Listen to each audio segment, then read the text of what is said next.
the Germans came in, the real Germans came in, you know.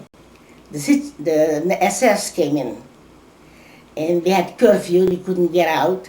I mean, we could go out, be back 5 o'clock, we had to be back in the house. It was a curfew. And then they took away again our store.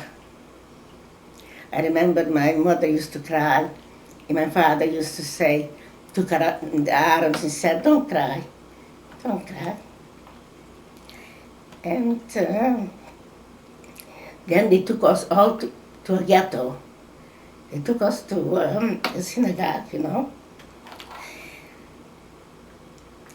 And they took us just what we can, just we could carry.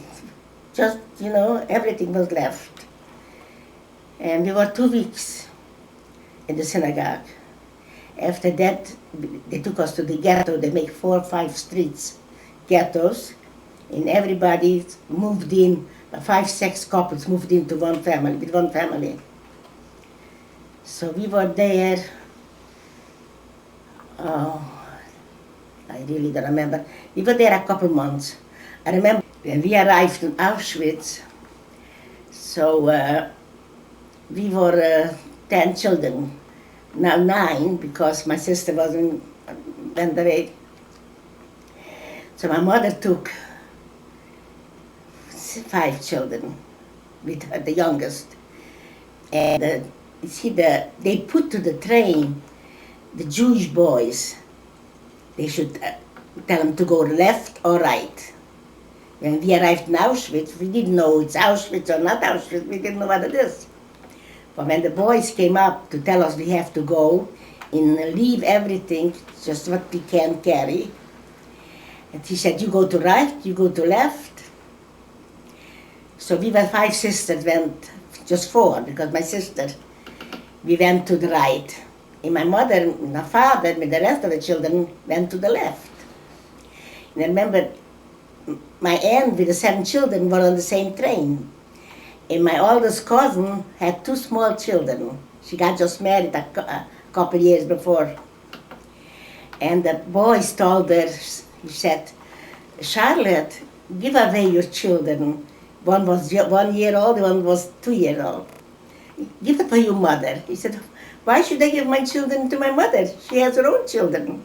I'm not giving my children, I'm going with my children. They couldn't tell her that they're going to kill you. You could get safe. You know, they were afraid to tell her. So she went with the children and she never came back. She never came back. So when we arrived, when we went to the right, and there were big wires, electric wires, you know. And some people were there already, women were there already. The women were separate and the men were separate in the camps. And the people came to the wires and begged us we should throw over our luggage, whatever we have. And they were all shaven, you know, they shaved all our heads. And one had a long dress, one had a short dress. And we told them they're crazy people, you know. So we didn't do, you know, we just thought they're crazy people, you know. One had a long dress, one had a short dress, and no hair, no nothing. We arrived in a barrack. They took away everything from us. They undressed us and shaved our heads and everything. And one got a long dress, one got a short dress.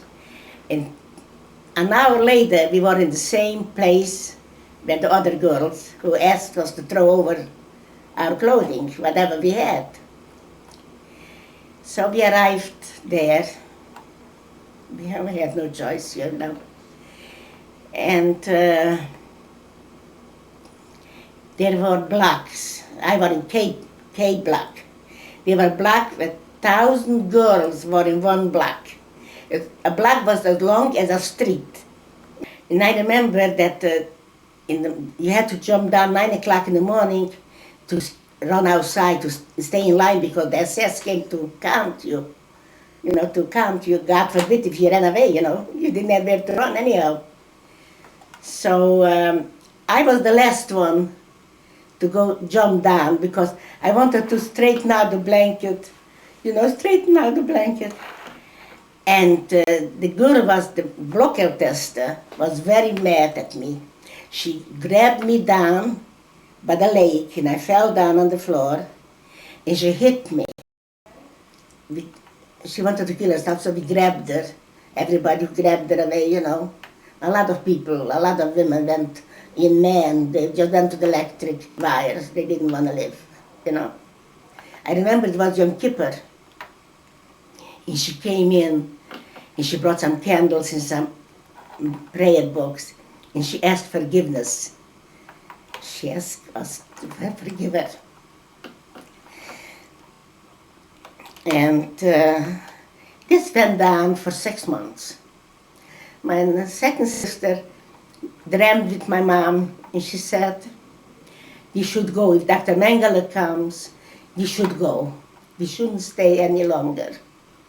And when she woke up, she told us. And the next day, Dr. Mengele came. So we didn't hide anymore. So we went, they undressed us naked. They undressed us all naked.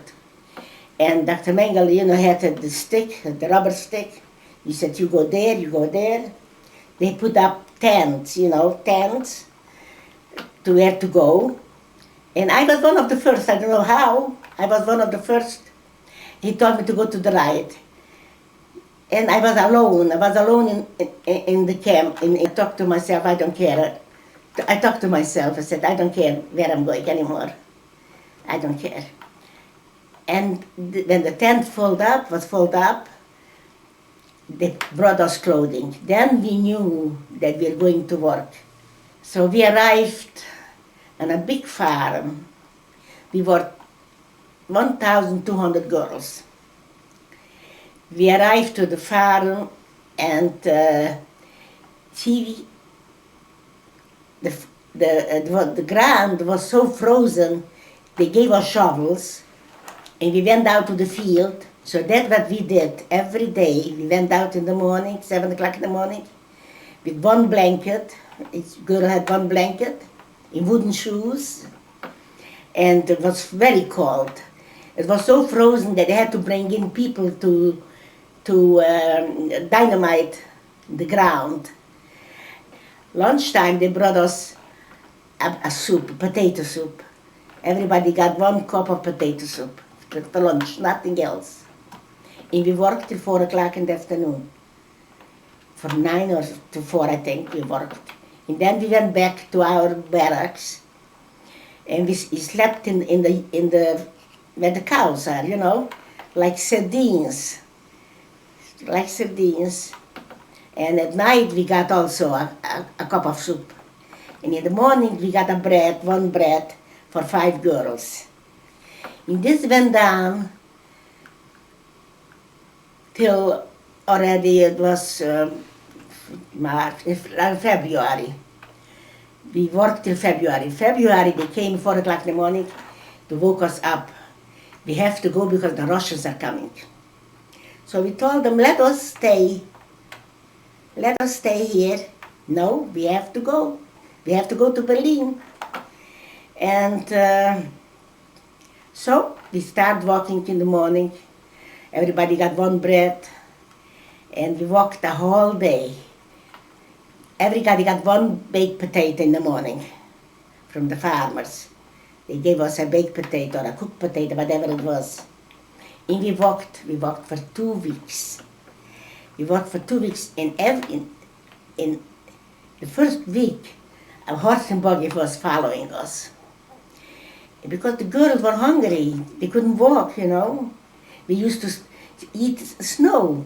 We used to go take what the horses are eating, the wheat, and we mixed it with snow, and that's what we ate. And every morning when we got up, there were dead people, lying dead people. We just walked over them. And one of my sisters got 1 shovel, Sabina. And 5 girls got shovels. And then we had to stop. The horse and buggy, the police said, whoever cannot walk should go on the horse and buggy. We're going to take him to the hospital. That was a lie. So we were staying in the snow, waiting for a couple hours.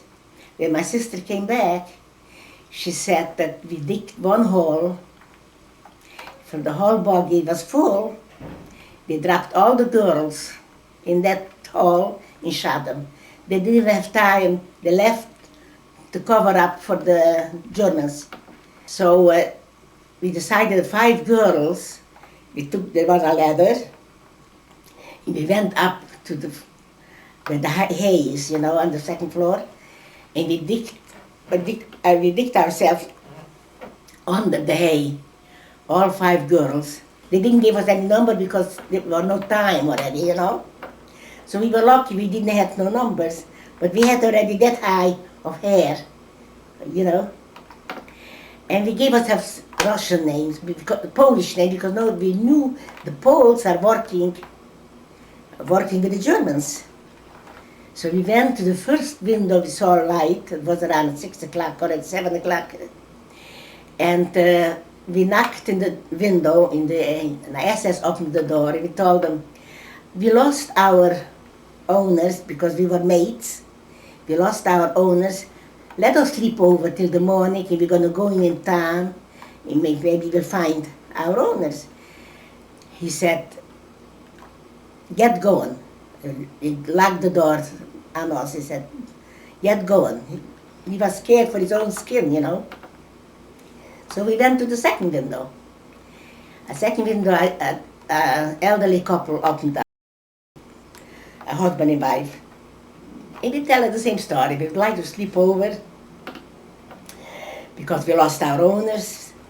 Because we saw them, when we walked, we saw them, they're running too, the horse and buggies. And he said, okay, so we stayed there for 5 days. But in a small town, everybody knows everybody, and we didn't know that. So they went to the police, the neighbors, and told them that there are 5 girls staying, but that in that couple. So the police called them in. He said, what's going on? He said that they lost their Polish people, their mates, and they lost their owners, and they worked for us for nothing, just till the war was over, He said, do they have any papers? I said, we haven't got anything. We haven't got anything. We have nothing. Everything was on the horse and buggy. So we started walking, 60 people. I was so afraid. I was the only Jewish woman there, And we were walking, and the bombs were falling over there. The bombs were falling, we were walking here. The Russians arrived. So the Russians arrived, so they wanted to know everybody who's who.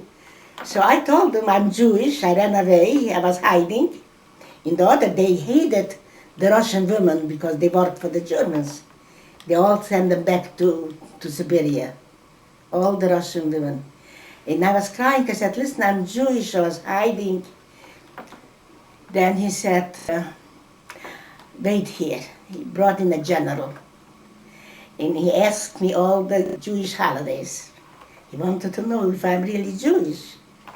He asked me about Passover, about the high holidays.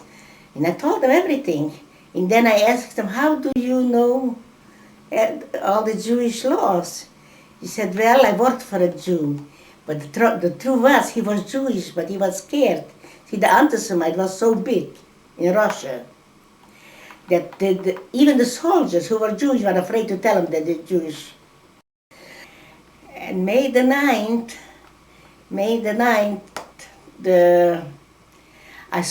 I looked out the window, I saw red and blue balloons, balls, shooting in the air. And the doctor came to tell me the war is over. The war is over. What I forgot to tell you, yeah, we survived. They told me after the war that 120 people survived from the 1,200 people. 120 survived, walking all the way to Berlin. You know what it is? The Jewish community, the Jewish Federation. They put us up and they gave us food and clothing, and everybody came to see who's alive, who survived. After 2 weeks, I see my sister. I didn't know if they're alive or not, Sabina. I said, what are you doing here? She said that Moishe told me that you are here. Will you come home? We are home, my uncle is there, my aunt is there, and my cousin who was sick is there, you know. Being there a couple of weeks, a young man comes in, and I asked her, who is that man? She said, that's my brother.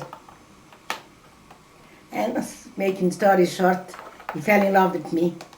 And my sister didn't want me I should marry him, and his sister didn't want we should marry him. He said, what are you going to marry? He has nothing, you have nothing, what are you going to marry? But we went back to Prague and we got married. And we told the rabbi that my husband, they're looking for my husband, the Russians. He said, 5 couples are going the border to Germany. Would you like to go with them? He said, yes.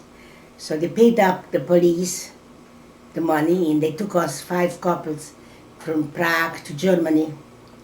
We walked the whole night till we arrived in Germany. And Germany, I was waiting 4 years. 4 years till we came to America. I lost all my family. All my family, I lost all my whole family. We were maybe 1,000 people in our family, you know. We lost everything.